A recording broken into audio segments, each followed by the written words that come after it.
आपको समाप्त कर लेने चाहिए। मतलब जो आपके बुद्धि में, जो आपके मस्तिष्क में, जो आपके इतनी सारी इच्छाएं प्रबल हो जाती हैं, इतना मोह आ जाता है, उससे आपको कहीं ना कहीं अपने आप को डिटैच करना चाहिए। जब आप ऐसा कर लेंगे तो आपका जो दुख है वह समाप्त हो जाएगा।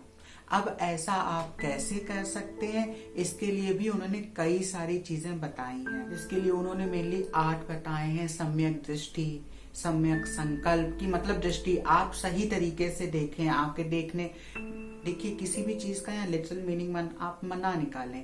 राइट व्यू, तो राइट व्यू का मतलब है सम्यक दृष्टि की आप सही तरीके से चीजों को देखें तो आपके दुखों का जो कारण है ना उसमें बढ़ोतरी नहीं होगी।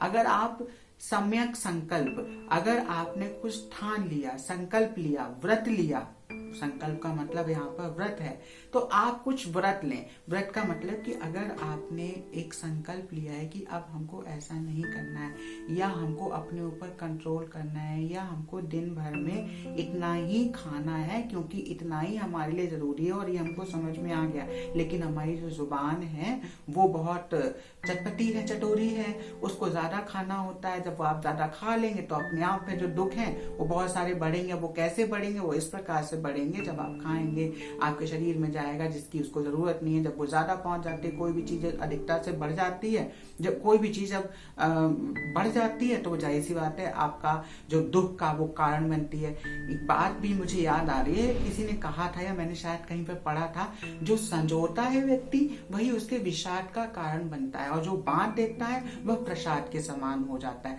तो हम लोगों को बहुत कम संजोना चाहिए। ये आपको योग में भी बताया गया था, ये जैन ने भी बताया था कि जितनी जरूरत है उतना रखें, उसके बाद सारा त्याग कर दें। फिर कर्म, वचन, आजीविका, व्यायाम, स्मृति, और उसके बाद वो बात करते हैं समाधि की। अगर ये सारी चीजें आप सही तरीके से फॉलो करते हैं तो आपके दुखों का अंत हो सकता है।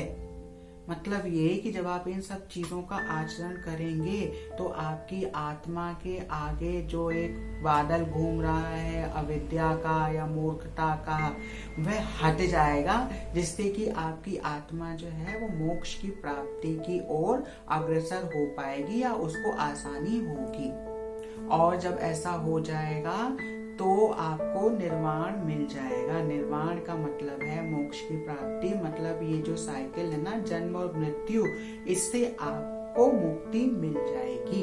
इसके बाद में आगे जाके बुद्धिज्म के भी बहुत सारे बाइफर्केशंस होते रहे। हीनयान हो गया, महायान हो गया, जो कि उन्होंने पहले भी बताया था कि कोई ईश्वर नहीं है, आत्मा है, और ऐसा ऐसा करके उन्होंने जो भी प्रीचिंग्स दी थी ये। लेकिन बाद में जब बुद्ध को ये लोग फॉलो करने लगे तो उन लोगों ने भी वही शुरू किया। वो बुद्ध की पूजा करने लगे, उसको ईश्वर मानने लगे, फिर उसके बहुत सारे बाइफर्केशन हो गए। तो कुल मिला के जो उनको फॉलो करते थे आज के समय वो भी इतना ज्यादा कॉम्प्लेक्स हो गया। अगर आप पढ़ें तो वो हिंदुज्म से भी ज्यादा कॉम्प्लेक्स है। उन्होंने उसमें नए देवी देवता उठा लिए, हिंदुज्म वाले देवी देवता से उनको नीचे रख लिया और सबसे ऊपर बुद्ध को रख दिया। तो आज के समय में अगर आप देखें तो ये बहुत अलग है।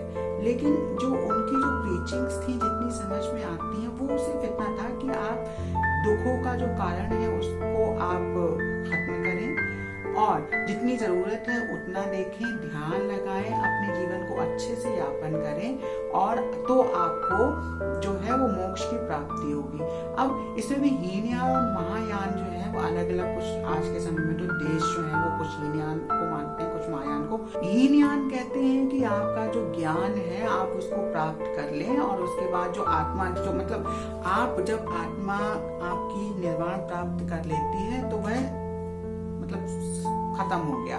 लेकिन महायान मानते हैं कि ऐसा नहीं है। जब आपने ज्ञान प्राप्त कर लिया तो उस ज्ञान को आपको दूसरों को बांटना चाहिए, जो कि बुद्ध ने किया था। उनका मानना यही था, जब वो बोधि ट्री के नीचे बैठे और उन्होंने ज्ञान की प्राप्ति करी, तो ऐसा नहीं कि ज्ञान की प्राप्ति करके अपनी वो निर्वाण प्राप्त करके चले गए ऊपर, नहीं। उन्होंने कहा कि जो ज्ञान मुझे मिला है मैं उसको दूसरों को बांटूं जिससे दूसरों का भला हो।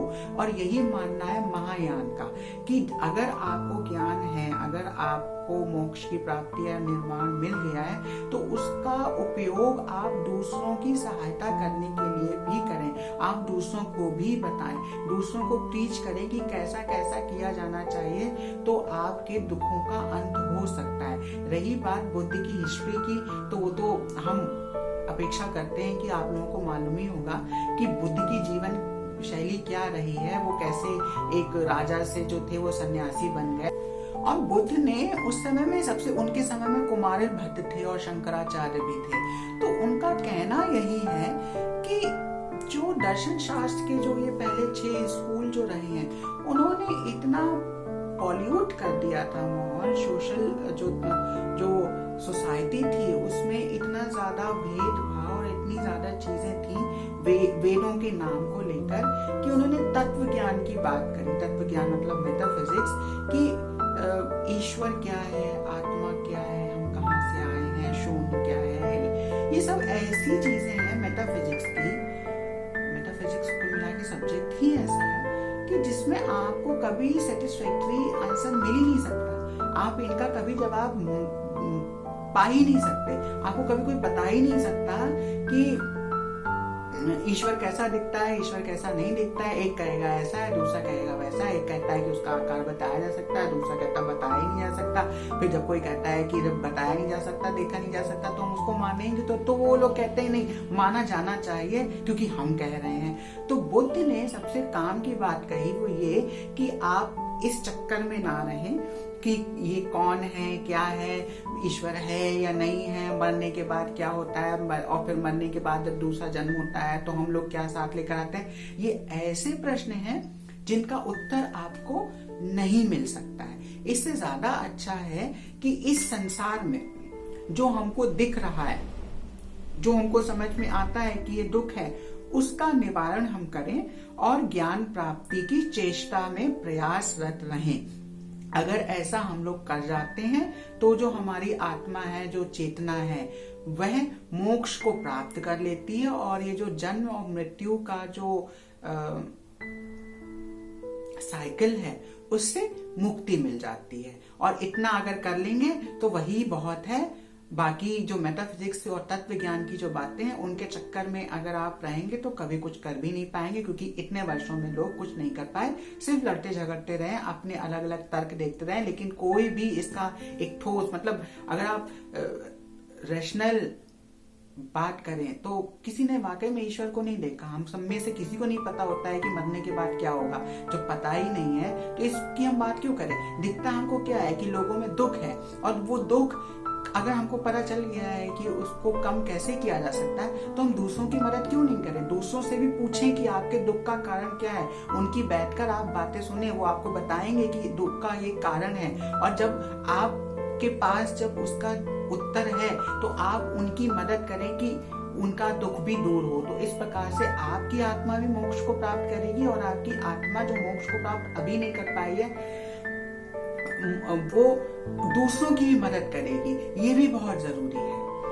बुद्धिज्म, जैनिज्म और चारवाक लगभग एक ही टाइम पर आए हैं, और कहा जाता रहा है, हम अभी बार बार कह रहे हैं कि इन्होंने संसार को खराब करने का काम किया है, पर असलियत में ऐसा नहीं है। ये तो लिखी हुई बातें हैं जो कि संस्कृत में कही जाती है। अब ब्राह्मणों, अब कहा यह जाता है ना कि संस्कृत जो है वो देववाणी है, संस्कृत देववाणी है, और देववाणी को कोई सीख सकता नहीं है। जो भाई वो तो सिर्फ ब्राह्मणों के लिए थी, तो जब वो हमको सिर्फ पता है तो हम आपको जो बताएंगे वही आपको समझ में आएगा। आप कैसे पता लगाएंगे कि वाकई में ये जो वेद में लिखा है ये यही सत्य है या नहीं है। आप उसका सत्यापन कैसे करेंगे जब आप उसको देख सकेंगे। ये चारवाक वालों ने कहा। उसके बाद जैनिज्म आ गए, उन्होंने कहा कि नहीं, सिर्फ देखने से बात नहीं बनती, दूसरों की कुछ बातें होती हैं, ऑथेंटिसिटी होती है उनमें, आप उनको परखें। भाई अपनी बुद्धि लगाएं, उसका प्रयोग करें, और ये नहीं कि कोई भी कुछ भी बोल रहा है तो उसको मान लें, लेकिन अपनी बुद्धि लगाएं, उनको परखें, और जो अनुमान है वो भी लगाएं, तो कुछ हो सकता है। और उन्होंने कहा कि अहिंसा और ये सारी चीजें आप करें, अच्छे से फॉलो करें तो हो सकता है। उसके बाद बुद्ध आ गए, तो उन्होंने यही कहा कि भाई ये दुख है, इसके 4 कारण हैं। नहीं, जो ये दुख है वह सत्य है, और इसको खत्म भी किया जा सकता है, निर्वाण प्राप्त किया जा सकता है, और इसको जो आपको सत्य का ज्ञान हो जाए तो उसका उपयोग आप दूसरों की मदद करने के लिए भी करें।